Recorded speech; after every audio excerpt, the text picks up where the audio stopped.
Assalamualaikum warahmatullahi wabarakatuh.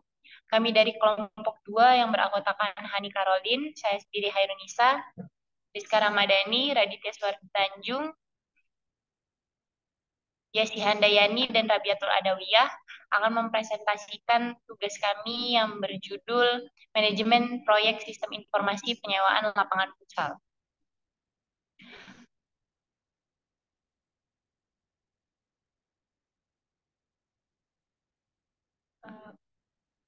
Nah, di bagian 1 ada pendahuluan akan dijelaskan oleh teman saya.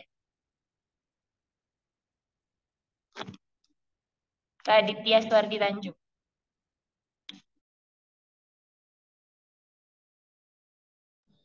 Baik, terima kasih. Yang pertama itu latar belakang. Olahraga futsal merupakan salah satu olahraga yang digemari oleh masyarakat Indonesia. Pada era modern seperti sekarang ini masih banyak tempat penyewaan lapangan futsal yang menggunakan cara yang konvensional. Misalnya janji melalui telepon, datang langsung ke tempat futsal, dan penulisan janji pada kertas. Pihak pengelola juga sering memberikan informasi yang tidak akurat kepada pelanggan, sehingga pelanggan memesan jam dan lapangan yang sama dengan yang sudah dipesan oleh pelanggan lain. Dalam keadaan mendesak, hal tersebut mengharuskan pelanggan mencari dan melakukan survei lapangan futsal yang bisa disewa di daerah tersebut. Untuk mengatasi masalah tersebut, maka perlu dikembangkan sistem informasi yang dapat dimanfaatkan oleh pengelola usaha dalam meningkatkan pelayanan kepada pelanggan, dan pelanggan juga dapat dengan mudah melakukan survei terhadap lapangan futsal yang bisa disewa pada jadwal tertentu dengan lapangan yang diinginkan.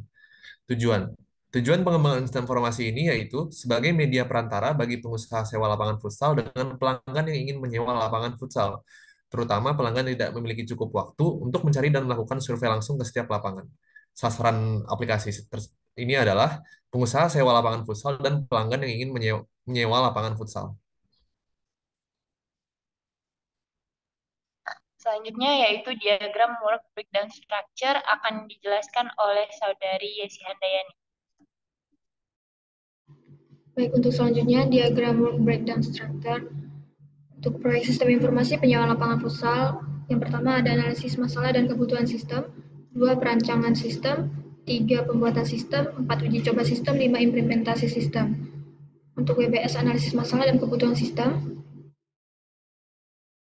analisis masalah yang pertama menelusuri detail masalah pada sistem penyewaan lapangan futsal, kedua menentukan permasalahan yang akan diselesaikan dalam pengembangan sistem, yang ketiga pembuatan dokumentasi hasil analisis masalah sistem. Untuk menentukan detail, yang pertama mempelajari hasil investigasi awal pada sistem penyewaan lapangan yang dilakukan oleh project manager dan business analyst. Yang kedua, melakukan wawancara untuk menganalisis masalah pada sistem. Yang selanjutnya, untuk melakukan wawancara untuk menganalisa masalah pada sistem, yang pertama dilakukan menyiapkan detail pertanyaan yang dilakukan oleh interviewer, yang kedua membuat janji untuk melakukan wawancara, ketiga mendapatkan konfirmasi untuk melakukan wawancara, keempat menyiapkan lokasi wawancara, kelima melakukan wawancara, keenam membuat dokumentasi hasil wawancara. Yang selanjutnya, untuk menentukan permasalahan yang akan diselesaikan dalam pengembangan sistem, yang pertama melaksanakan rapat dengan tim pengembang untuk analisis masalah dalam pengembangan sistem. Yang kedua melaksanakan rapat dengan pihak pengelola lapangan futsal. Yang ketiga mengumpulkan dokumentasi hasil penentuan masalah dalam pengembangan sistem yang dilakukan oleh staf administrasi. Yang selanjutnya untuk melaksanakan rapat dengan tim pengembang, yang pertama dilakukan membuat janji dengan tim pengembang sistem. Yang kedua, menyiapkan lokasi dan ruang rapat untuk melakukan rapat dengan tim pengembang. Yang ketiga, menyiapkan akomodasi untuk rapat dengan tim pengembang. Yang keempat, pembahasan rapat dengan tim pengembang. Yang kelima, membuat dokumentasi rapat hasil analisis masalah dengan tim pengembang. Selanjutnya, pembahasan rapat dengan tim pengembang. Yang pertama dilakukan melakukan identifikasi sebab akibat masalah yang ada pada usaha sewa. Yang kedua, menentukan prioritas masalah dalam pengembangan sistem. Untuk melakukan identifikasi sebab akibat, dilakukan yang pertama mencari permasalahan-permasalahan yang berkaitan dengan sistem. Yang selanjutnya merumuskan masalah dan permasalahan yang telah diidentifikasi pada sistem. Yang selanjutnya mengidentifikasi ulang rumusan sebab akibat. Yang kedua, membuat prioritas masalah. Selanjutnya, melakukan rapat dengan pihak pengelola lapangan futsal. Yang pertama dilakukan membuat janji dengan pihak pengelola. Yang kedua, menyiapkan lokasi dan ruang rapat. Yang ketiga, menyiapkan akomodasi. Yang keempat, pembahasan rapat. Kelima, membuat dokumentasi rapat hasil analisis masalah. Untuk pembahasan rapat dengan pihak pengelola yang dilakukan, yang pertama menganalisa permasalahan sistem berdasarkan pihak pengelola lapangan futsal. Yang kedua, membandingkan permasalahan sistem dengan hasil analisa dari tim pengembang. Yang ketiga, merekomendasikan permasalahan sistem yang akan diselesaikan kepada pihak pengelola lapangan. Yang selanjutnya, tanda tangan pengesahan rincian permasalahan sistem oleh pihak pengelola lapangan. Selanjutnya, mengumpulkan dokumentasi hasil penentuan masalah. Yang pertama dilakukan dokumentasi rapat hasil analisis masalah dengan tim. Yang kedua, dokumentasi rapat hasil masalah dengan pihak pengelola. Yang selanjutnya, pembuatan dokumentasi hasil analisis masalah sistem. Yang pertama, mengumpulkan dokumentasi hasil analisis masalah pengembang sistem. Yang kedua, membuat dokumentasi hasil akhir analisis masalah. Yang selanjutnya, dokumentasi hasil wawancara mengenai masalah sewa lapangan. Yang kedua, dokumentasi hasil menentukan permasalahan dalam pengembangan sistem. Yang selanjutnya itu analisis kebutuhan sistem. Yang pertama, mengumpulkan data untuk analisis kebutuhan sistem. Yang kedua, menentukan kebutuhan sistem dan pembuatan dokumentasi hasil akhir. Selanjutnya, mempelajari dokumentasi hasil analisis masalah. Yang kedua, melakukan wawancara dengan pengelola lapangan. Yang selanjutnya, melakukan wawancara dengan pengelola lapangan futsal. Yang pertama, menyiapkan daftar pertanyaan. Kedua, membuat janji untuk melakukan wawancara. Ketiga, mendapatkan konfirmasi untuk melakukan wawancara. Keempat, menyiapkan lokasi wawancara. Kelima, melakukan wawancara. Keenam, dan membuat dokumentasi hasil wawancara. Lalu, untuk menentukan kebutuhan sistem penyewaan lapangan, yang pertama melakukan rapat dengan tim pengembang, yang kedua melaksanakan rapat dengan pihak pengelola, yang ketiga mengumpulkan dokumentasi hasil rapat analisis kebutuhan. Selanjutnya, untuk membuat janji dengan pihak pengelola lapangan, selanjutnya menyiapkan lokasi dan ruang rapat, lalu menyiapkan akomodasi, pembahasan rapat, dan membuat dokumentasi rapat hasil analisis masalah dengan pihak tim pengembang. Selanjutnya, untuk pembahasan rapat dengan tim pengembang, yang pertama menganalisis masalah kebutuhan fungsional dan non-fungsional sistem, lalu penentuan kebutuhan fungsional dan non-fungsional, selanjutnya membuat rincian kebutuhan fungsional dan non-fungsional. Untuk melaksanakan rapat dengan pihak pengelola lapangan, yang pertama membuat janji dengan pihak pengelola, menyiapkan lokasi dan ruang rapat, menyiapkan akomodasi, pembahasan rapat, dan membuat dokumentasi rapat. Untuk pembahasan ini menganalisa kebutuhan pengembangan sistem, merekomendasikan kandidat pengembangan sistem, membandingkan kandidat pengembangan sistem, membuat rincian kebutuhan, dan tanda tangan pengesahan rincian kebutuhan. Untuk mengumpulkan dokumentasi ini, yang dikumpulkan adalah dokumentasi rapat hasil analisis dan rapat hasil analisis kebutuhan sistem. Next. Selanjutnya, untuk perancangan sistem, yang pertama mengumpulkan data, desain diagram dekomposisi, desain logika proses sistem usulan, desain logika struktur penyimpanan data, desain fisik struktur penyimpanan data, dan desain fisik proses sistem usulan. Untuk perancangan sistem, yang pertama itu desain topologi jaringan, desain interface, mengumpulkan dokumentasi hasil rancangan, menentukan desain sistem penyewaan, dan pembuatan dokumentasi hasil akhir desain sistem. Mengumpulkan data untuk membuat desain sistem, yaitu mempelajari dokumentasi hasil analisis keputusan pengembangan sistem. Lalu desain diagram dekomposisi sistem penyewaan lapangan futsal. Yang pertama membuat rancangan desain diagram dekomposisi sistem dan membuat dokumentasi hasil desain diagram. Untuk desain logika proses sistem usulan, yang pertama membuat rancangan desain logika dan membuat dokumentasinya. Desain logika struktur penyimpanan data, yang pertama membuat rancangan dan membuat dokumentasi. Untuk desain fisik struktur penyimpanan data, membuat rancangan desain fisik dan dokumentasi hasil desain fisik. Untuk desain fisik proses sistem usulan atau PDFD, yang pertama membuat rancangan desain fisik proses sistem usulan dan membuat dokumentasi hasil desain fisik. Lalu untuk desain topologi jaringan, yang pertama membuat rancangan desain dan membuat dokumentasi. Desain interface itu membuat rancangan desain dan membuat dokumentasi. Untuk mengumpulkan dokumentasi hasil rancangan desain sistem ini, yang pertama itu ada dokumentasi dari dekomposisi sistem, kedua ada dokumentasi DFD, IRD, skema database, PDFD, topologi jaringan, dan interface.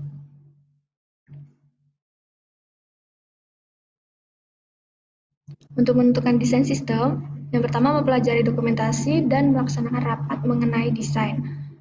Untuk rapat ini yang pertama membuat janji, menyiapkan lokasi, menyiapkan akomodasi, pembahasan rapat, dan membuat dokumentasi. Untuk pembahasan ini, yang dibahas itu ada penyesuaian desain diagram, penyesuaian DFD, penyesuaian IRD, penyesuaian skema database, penyesuaian PDFD, penyesuaian topologi jaringan, dan penyesuaian desain interface. Untuk pembuatan dokumentasi ini mengumpulkan dokumentasi hasil rapat final desain sistem. Untuk pembuatan sistem, yang pertama mengumpulkan dokumentasi, membuat user interface, membuat database sistem, membuat coding proses sistem, dan integrasi proses sistem database dan user interface.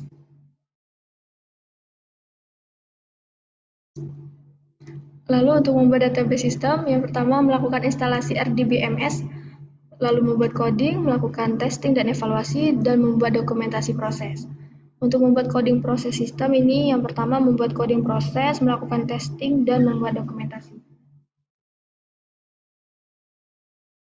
Untuk integrasi proses, yang pertama melakukan integrasi proses sistem database dan user interface, lalu membuat dokumentasi dari hasil integrasi.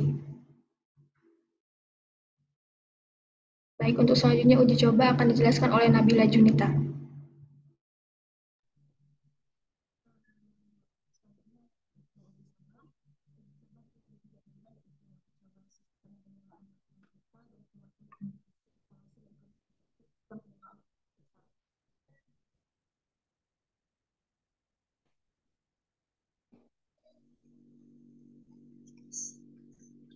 Selanjutnya, uji coba. Uji coba dibagi menjadi dua, yaitu uji coba sistem penyewaan lapangan futsal dan pembuatan dokumentasi instalasi dan konfigurasi sistem penyewaan lapangan futsal.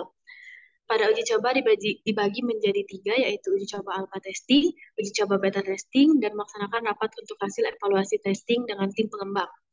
Pada uji coba alpha testing, itu dibagi menjadi dua, yaitu melakukan uji coba alpha testing dan membuat dokumentasi hasil uji coba alpha testing.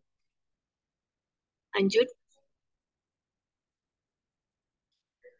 Pada uji coba beta testing itu dibagi menjadi tiga, yaitu menentukan user tester, melakukan uji coba beta testing, dan membuat dokumentasi hasil uji coba beta testing.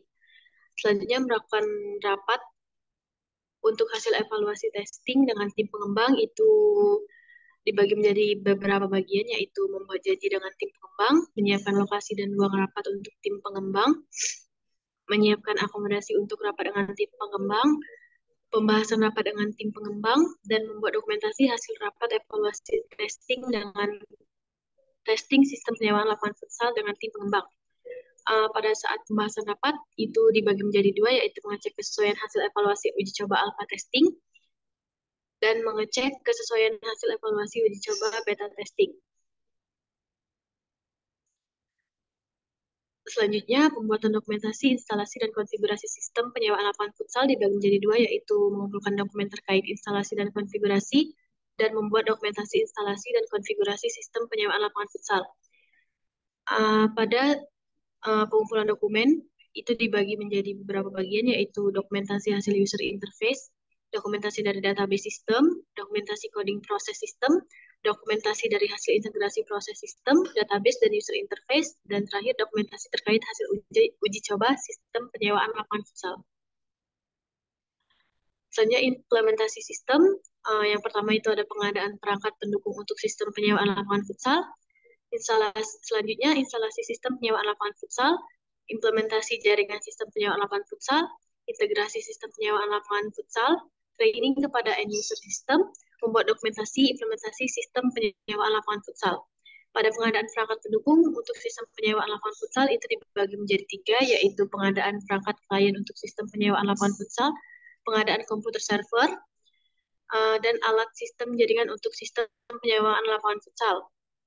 Pada pengadaan perangkat klien itu dibagi menjadi 3, yaitu melakukan pengadaan komputer 3 set untuk penyewaan lapangan futsal, lalu melakukan instalasi operating system, dan terakhir melakukan instalasi software pendukung komputer klien. Lalu pada pengadaan komputer server untuk sistem penyewaan futsal dibagi menjadi 3 juga, yaitu melakukan pengadaan komputer server 1 set untuk sistem penyewaan lapangan futsal, melakukan instalasi operating system server, dan melakukan instalasi software pendukung komputer server. Selanjutnya, instalasi sistem penyewaan lapangan futsal dibagi menjadi beberapa bagian, melakukan instalasi software pembantu sistem yang diperlukan dari sisi klien dan server, instalasi aplikasi sistem, konfigurasi aplikasi sistem, dan testing sistem penyewaan lapangan futsal dari sisi klien dan server. Pada konfigurasi itu dibagi menjadi 2, yaitu melakukan konfigurasi sistem penyewaan lapangan futsal dari sisi klien dan melakukan konfigurasi sistem penyewaan lapangan futsal dari sisi server. Pada saat testing itu juga dibagi menjadi 2, yaitu melakukan testing sistem dari sisi klien dan server dan membuat dokumentasi hasil testing. Selanjutnya, implementasi jaringan sistem penyewaan lapangan futsal, yaitu melakukan instalasi sistem jaringan komputer klien, melakukan instalasi sistem jaringan komputer server, melakukan instalasi sistem penghubung antara komputer klien dan komputer server, melakukan konfigurasi sistem jaringan antara komputer klien dan server, melakukan testing sistem jaringan antara komputer klien dan server, dan membuat dokumentasi sistem jaringan antara klien dan server. Selanjutnya, integrasi sistem penyewaan lapangan futsal. Yang pertama yaitu menentukan waktu yang diperlukan. Yang kedua, melakukan integrasi sistem penyewaan lapangan futsal menggunakan metode yang telah ditentukan. Selanjutnya, melakukan integrasi data end user dengan database sistem penyewaan lapangan futsal. Lalu, melakukan tes pada sistem penyewaan lapangan futsal.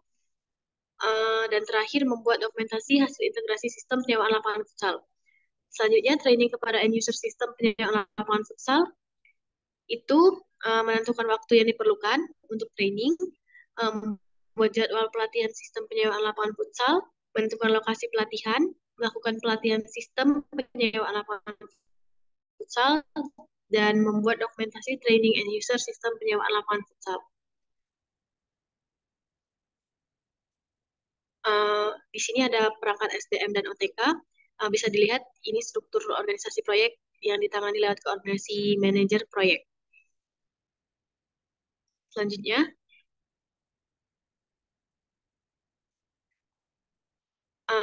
ini adalah estimasi anggaran proyek dengan judul Sistem Informasi Penyewaan Lapangan Futsal dengan sasaran pengusaha sewa lapangan futsal dan pelanggan.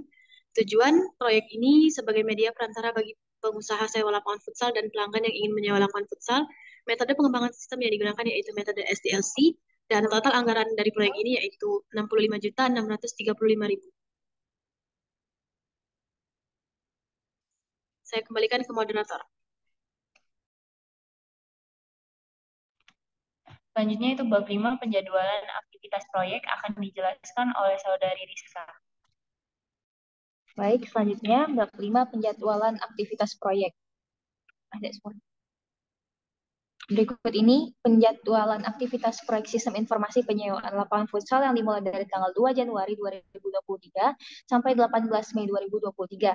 Yang pertama ada analisis masalah dan kebutuhan sistem di 1.1.1.1 mempelajari hasil investigasi awal dengan durasi 1 hari dimulai dari hari Senin tanggal 2 Januari 2023 dengan resource project manager dan business analyst.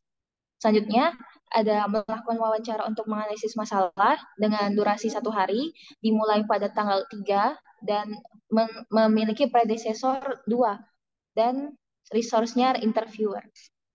Melaksanakan rapat dengan tim pengembang untuk analisis masalah, durasi 1 hari, dimulai pada tanggal 4 Januari 2023, predecessor 3, resource-nya project manager dan business analyst. Melaksanakan rapat dengan pihak pengelola lapangan futsal durasi 1 hari di tanggal 4 Januari dan dengan predecessor 3, resource-nya project manager dan business analyst. Lalu mengumpulkan dokumentasi hasil analisis masalah 1 hari dimulai pada tanggal 5 Januari 2023 dengan predecessor 4 dan 5 dan dengan resource staff supporting. Lalu ada mempelajari dokumentasi hasil analisis masalah durasinya 2 hari, dimulai dari hari Jumat tanggal 6 sampai hari Sabtu tanggal 7 Januari 2023 dengan predecessor 6 dan resource project manager juga sistem analis. Melakukan wawancara dengan pengelola lapangan futsal durasi 1 hari pada hari Senin 9 Januari 2023 dengan resource interviewer. Lalu melaksanakan rapat dengan tim pengembang untuk analisis kebutuhan sistem. Durasi 1 hari di hari Senin tanggal 9 Januari dengan predecessor 8 dan resource project manager, business analyst, serta sistem analis. Melaksanakan rapat dengan pihak pengelola lapangan futsal durasi 1 hari pada hari Selasa tanggal 10 Januari 2023 dengan predecessor 9 dan resource project manager, business analyst, dan sistem analis. Lalu yang terakhir untuk di nomor 1 ada 1.2.3 pembuatan dokumentasi hasil akhir analisis kebutuhan, di mana durasinya 1 hari pada hari Rabu 11 Januari 2023 dengan predecessor 10 dengan resource staff supporting dan technical writer. Selanjutnya ada perancangan sistem. Mempelajari dokumentasi hasil analisis kebutuhan. Durasi 2 hari dimulai dari tanggal 12 sampai tanggal 13 Januari 2023 dengan predecessor 11 dan resource-nya sistem analis. Membuat perancangan desain diagram dekomposisi. Durasi 3 hari dimulai dari tanggal 14 sampai dengan tanggal 17 Januari 2023 dengan predecessor 13 dan resource sistem analis. Proses sistem usulan atau DFD. Durasi 1 hari pada tanggal 18 Januari dan memiliki predecessor 14 serta resource sistem analis. Membuat rancangan desain logika struktur penyimpanan data atau ERD durasi 3 hari dari tanggal 19 sampai tanggal 21 Januari. Predecessor 15 dan resource sistem analis. Membuat rancangan desain fisik struktur penyimpanan data atau skema database. Durasi 2 hari dari tanggal 23 Januari hingga 24 Januari dengan predecessor 15 dengan resource sistem analis dan database administrator. Membuat rancangan desain fisik proses sistem usulan atau PDFD. Durasi 1 hari di tanggal 25 Januari 2023 dengan predecessor 17 dan resource sistem analis. Membuat rancangan desain topologi jaringan 1 hari 26 Januari 2023 predecessor 13 dengan resource network engineer.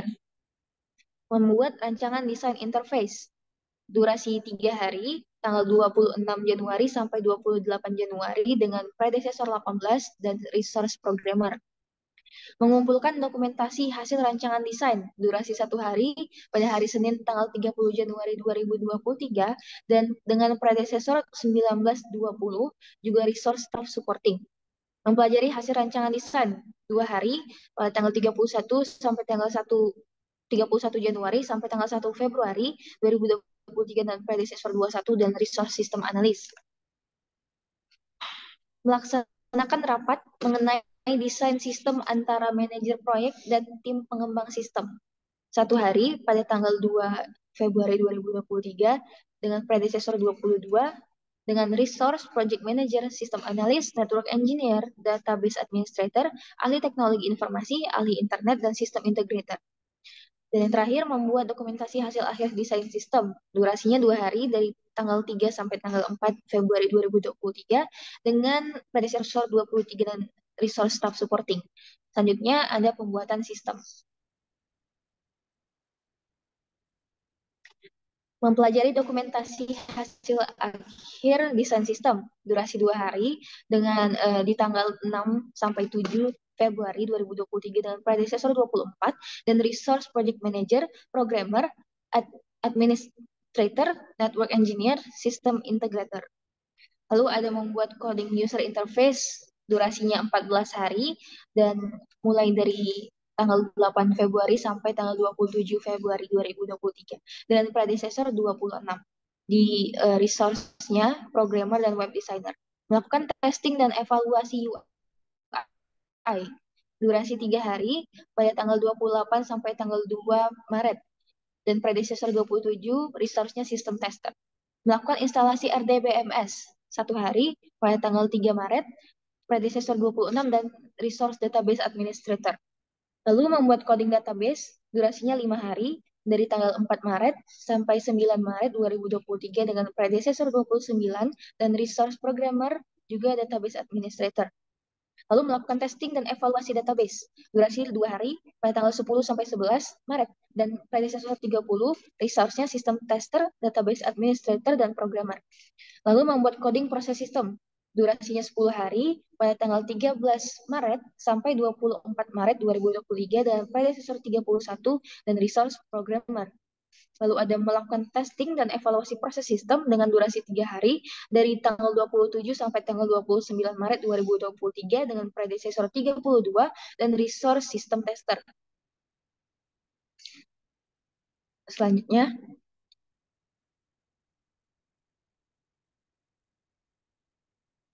ada melakukan integrasi proses sistem, database, dan user interface file system.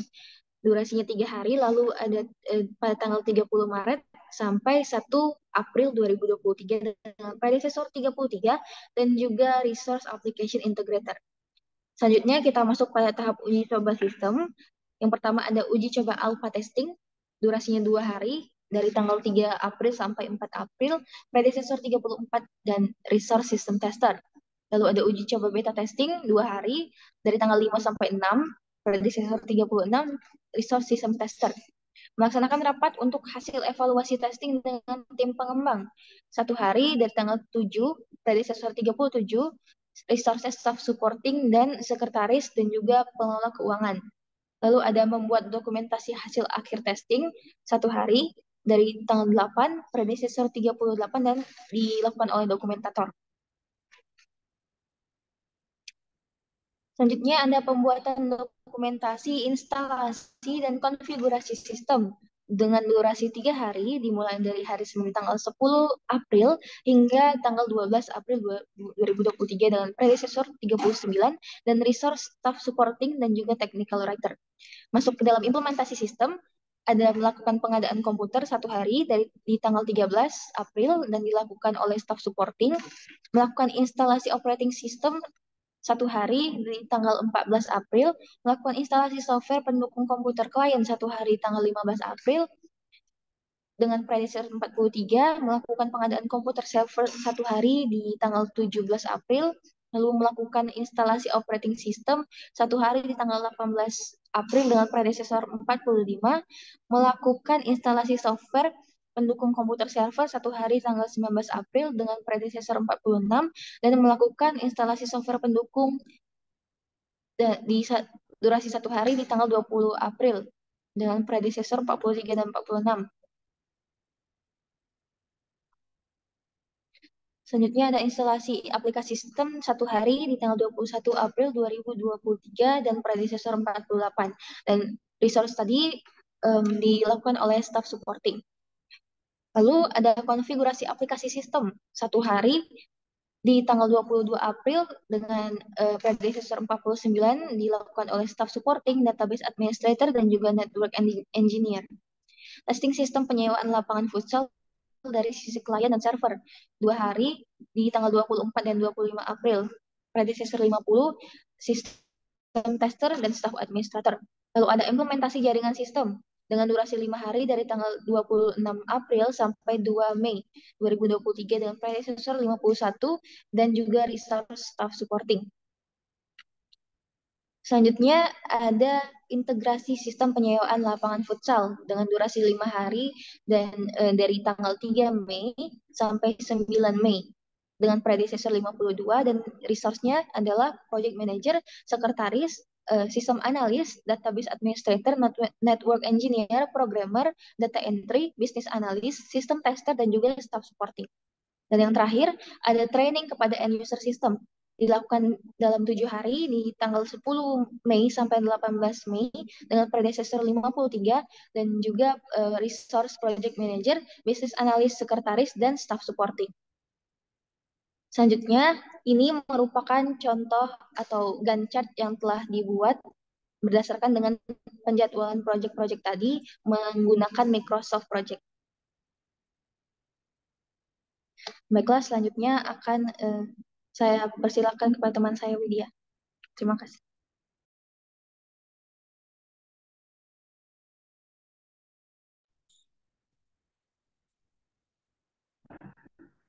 menyesuaikan untuk analisis risiko proyek.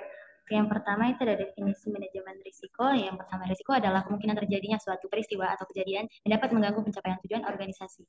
Sedangkan manajemen risiko adalah suatu proses mengidentifikasi, menilai, mengelola, dan mengendalikan peristiwa atau situasi potensial untuk memberikan keyakinan memadai tentang pencapaian tujuan organisasi. Untuk tujuan perancangan sistem informasi penyewaan lapangan futsal dan indikator keberhasilan, yang pertama itu adalah selesai dalam waktu 3 bulan, web responsif, terus kapasitas web bisa diakses dalam jumlah yang banyak, selanjutnya kualitas sesuai dengan kontrak. Untuk perumusan ruang lingkupnya, untuk kegiatannya itu pembuatan sistem informasi penyewaan lapangan futsal berbasis website. Untuk targetnya itu ada anak-anak sampai dewasa, daerah layanan itu ada Kota Palembang dengan waktu pelaksanaan setahun, dengan anggarannya itu 65.635.000 yang dilaksanakan oleh penyewaan lapangan futsal. Untuk strategi risiko itu sendiri ada dua, itu ada reaktif dan maupun proaktif. Reaktif adalah secara umum tim pengembang sistem tidak berbuat apa-apa di seputar risiko sampai sesuatu yang buruk terjadi dan baru kemudian tim tersebut melakukan aksi untuk membetulkan masalah itu dengan cepat. Sedangkan proaktif merupakan memikirkan risiko sebelum kerja teknis diawali. Risiko potensial diidentifikasi, probabilitas dan pengaruh proyek diperkirakan dan diprioritaskan menurut kepentingan. Risiko yang dapat diambil oleh organisasi adalah risiko dengan level rendah dan sangat rendah. Risiko yang masuk pada kotak warna hijau seperti yang digambar bawah dan hijau muda. Untuk risiko dengan level sedang tinggi dan sangat tinggi, risiko yang masuk pada kotak warna kuning, orange, dan merah yang harus dilakukan pengendalian. Tujuannya itu menyesuaikan proses manajemen risiko, mengaktifkan penilaian risiko yang efektif, dan respon risiko yang memadai. Berikut adalah tabel matriks analisis risiko dengan tingkat yang memiliki tingkat dampak dan tingkat kemungkinannya. Next.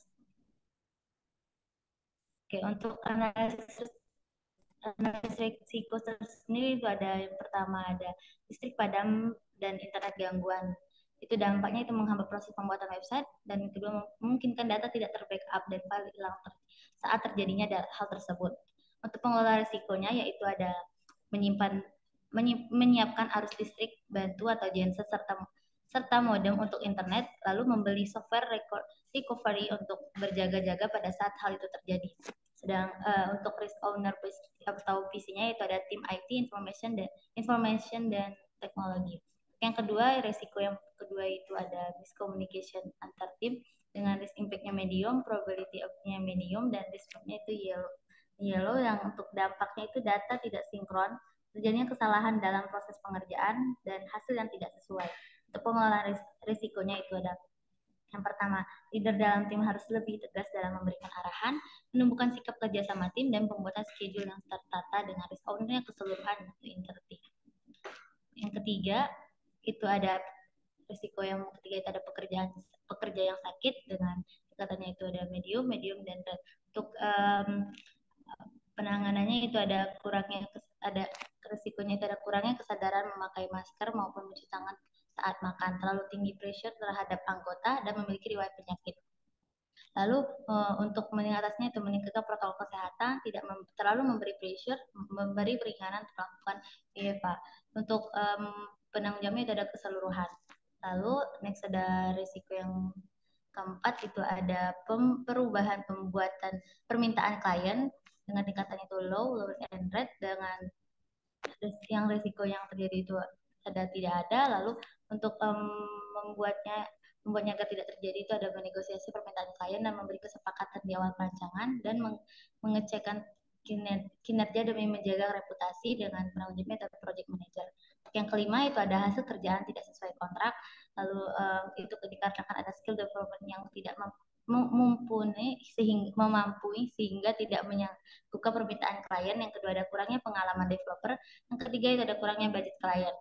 Untuk mengatasinya itu adalah memilih developer atau tim yang lebih berkompeten, memberikan job desk sesuai dengan kualitas developer atau tim, lalu membimbing developer atau tim baru dengan lebih senior dengan tanggung jawabnya adalah keseluruhan. Untuk yang keenam ada kehilangan data. Untuk kehilangan data sendiri itu karena ada melakukan ulang penginputan data butuh waktu yang lama. Untuk mengatasinya itu memiliki penyimpanan data dan backup manual dalam tim IT atau information and technology. Next.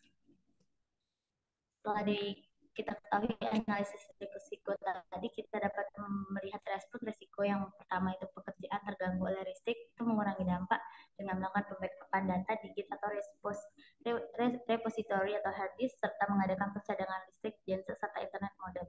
Yang kedua ada communication team, mengurangi dampak dan kemungkinan kita dengan membuat notes di setiap kegiatan kerja atau work schedule. Untuk yang ketiga, pekerja yang sakit atau COVID-19 itu dengan mengurangi dampak dan kemungkinannya dengan melakukan sosialisasi dan memperkerjakan pekerja yang sudah divaksin. Untuk yang keempat adalah perubahan permintaan klien.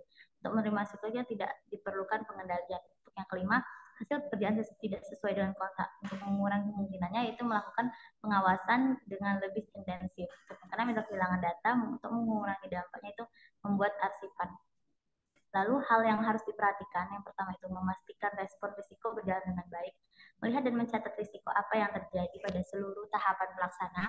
Dan ketiga, melihat apakah ada risiko yang belum teridentifikasi terjadi, catat sebagai bahan evaluasi dan identifikasi risiko periode selanjutnya. Melihat apakah proses pengendalian sudah dilakukan memberikan pengaruh pada level dampak risiko yang terjadi. Lalu yang terakhir, hasil pemantauan dihitungkan dalam laporan penerapan manajemen risiko dan dilaporkan setiap sebulan 1 kali. Next. Berikut ada impact areanya dengan keterangan reputation dan customer loss. Untuk reputation itu ada tingkatan low, medium, dan high. Pokoknya reputasi sedikit terpengaruh, tidak ada usaha atau dibutuhkan usaha kecil untuk perbaikan, sedangkan mediumnya reputasi terkena dampak buruk dan dibutuhkan usaha dan biaya untuk perbaikan. Untuk high-nya reputasi terkena dampak sangat buruk hingga hampir tidak dapat diperbaiki. Untuk customer loss-nya, untuk tingkatan low-nya itu kurang dari 2% pengurangan pelanggan yang diakibatkan hilangnya kepercayaan, lalu medium pada 2% hingga 10% pengurangan pelanggan yang diakibatkan hilangnya kepercayaan. Untuk tingkat high-nya lebih dari 10% pengurangan pelanggan yang diakibatkan hilangnya kepercayaan. Berikut ada skala prioritas impact area. Untuk prioritas yang pertama itu dari impact area yaitu reputasi dan kepercayaan pelanggan. Yang keempat itu ada finansial produktivitas, ada yang ketiga itu produktivitas, ada yang pertama itu ada keamanan kesehatan, yang kedua itu denda dan penalti. Saya serahkan kepada Majar. Kemudian bab 7 itu tentang analisis biaya manfaat akan dijelaskan oleh Saudari Hani. Baik, selanjutnya saya akan menjelaskan tentang analisis biaya manfaat.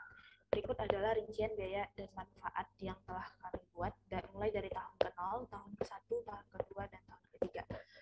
Untuk total biaya pengadaan itu totalnya adalah 22.928.000. Untuk total biaya proyeknya 26.957.000. Dan untuk total biaya operasional dan perawatan di tahun ke-0 itu 49.885.000.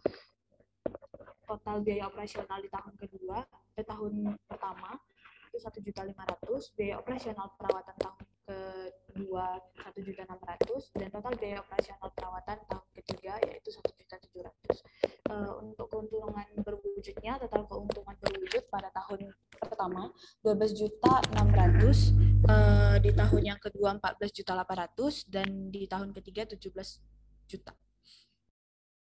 Untuk keuntungan tak terwujudnya, totalnya di tahun pertama 6.500.000, di tahun kedua 8.500.000, dan di tahun ketiga 11.700.000. Untuk total manfaat di tahun pertama 19.100.000, di tahun kedua 23.300.000, dan di tahun ketiga 28.700.000. Untuk proses atau selisih total manfaat dan total biaya itu di tahun pertama 17.600.000, di tahun kedua 21.700.000, dan di tahun ketiga 27 juta. Yang pertama, analisis payback periode. Untuk perhitungan analisis payback periode adalah sebagai berikut. Mohon maaf sebelumnya, bulan di sini dimaksud adalah tahun. Total biaya pengadaan sistem pada tahun ke-0 49.885.000. Proses untuk pada tahun pertama itu 17.600.000. Sisa biaya sistem pada tahun pertama 32.285.000. Proses pada tahun kedua 21.700.000. sisa biaya sistem pada tahun kedua 10.585.000 dan sisanya itu adalah 0,32 atau 0,32 tahun. Sehingga payback periode sudah dapat dicapai pada tahun kedua. Adapun secara detailnya adalah 2,32 tahun. Dari fakta tadi dapat disimpulkan bahwasanya yang ditanamkan pada rancangan sistem ini akan mencapai titik impas atau break-even point pada waktu 2,32 tahun, yang berarti bahwa pada tahun ketiga perusahaan mulai dapat mengambil keuntungan dari sistem tersebut. Yang kedua adalah analisa return of investment atau ROI. Dengan metode ini maka presentase manfaat yang dihasilkan oleh sistem tersebut dapat dibandingkan dengan biaya keuntungan dari sistem tersebut.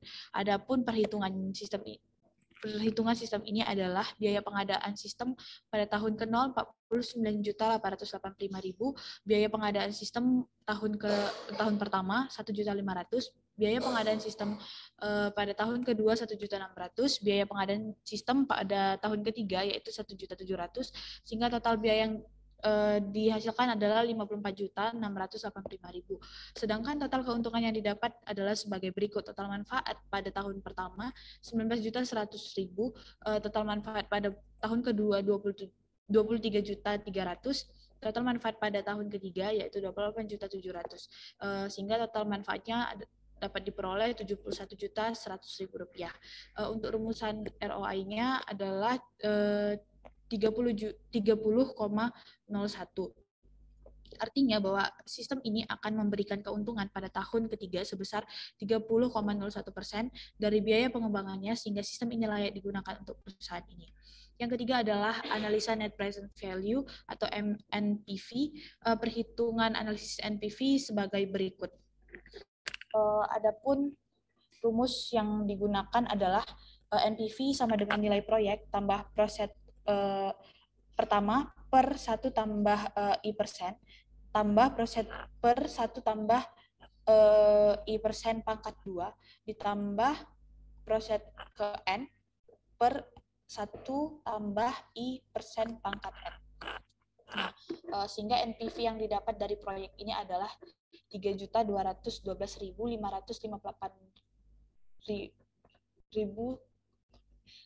NPV yang didapatkan adalah 3.212.556,97.000. Dari hasil perhitungan di atas dapat disimpulkan bahwasannya jumlah keuntungan yang diterima sekarang oleh perusahaan pada tahun ketiga apabila sistem diterapkan adalah 3.212.558,97 atau NPV lebih besar dari 0.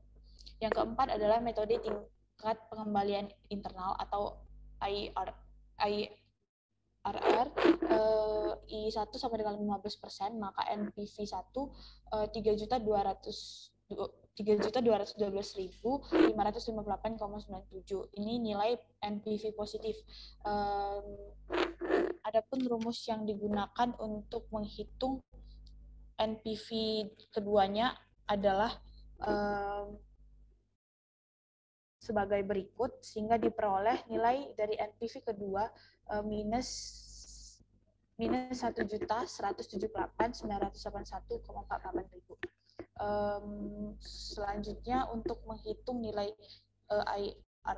IRR itu rumusnya 15 tambah 20% kurang 15% kali NPV pertama per NPV pertama kurang NPV yang kedua, sehingga nilai IRR yang didapat adalah 18,66%. Artinya proyek ini akan menghasilkan keuntungan dengan tingkat bunga 18,66% per tahun apabila tingkat bunga pengembalian atau rate of return yang digunakan 15% per tahun.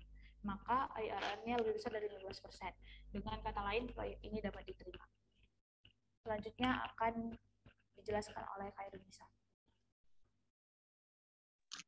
Baik, untuk bab 8, desain user interface. Nah, desain user interface atau UI ini adalah proses yang digunakan desainer untuk membuat tampilan dalam perangkat lunak atau perangkat terkomputerisasi. Dengan fokus pada tampilan atau gaya. Tujuan dari desainer UI adalah untuk membuat desain antarmuka yang membuat pengguna mudah untuk digunakan dan menyenangkan. Nah, dalam pengembangan website sistem informasi penyewaan lapangan futsal, desain UI-nya ini merupakan salah satu faktor penting yang harus diperhatikan karena menyangkut menyangkut kepuasan dari pengguna website itu sendiri, yaitu dengan target penyewaan lapangan futsal. Berikut merupakan rancangan UI interface dari sistem informasi penyewaan lapangan futsal. Yang pertama itu ada halaman register, login, terus ada halaman utama, terus ada jadwal lapangan, ada halaman penyewaan lapangan, kemudian ada halaman pembayaran, dan ada halaman cetak bukti pembayaran.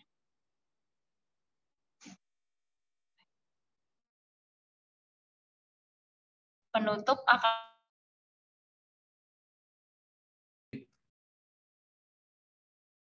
Berdasarkan hasil pembahasan yang telah dijelaskan pada bab sebelumnya, maka dapat disimpulkan bahwa sistem informasi penyewaan lapangan futsal dirancang untuk mempermudah pihak pemilik lapangan futsal dalam mempromosikan usahanya dan memudahkan dalam manajemen pemesanan lapangan, sehingga penyewa juga dipermudah dalam menentukan jadwal penyewaan.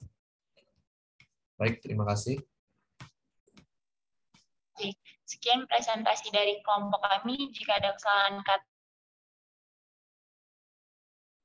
maaf, saya akhiri. Wabillahi taufiq wal hidayah. Wassalamualaikum warahmatullahi wabarakatuh.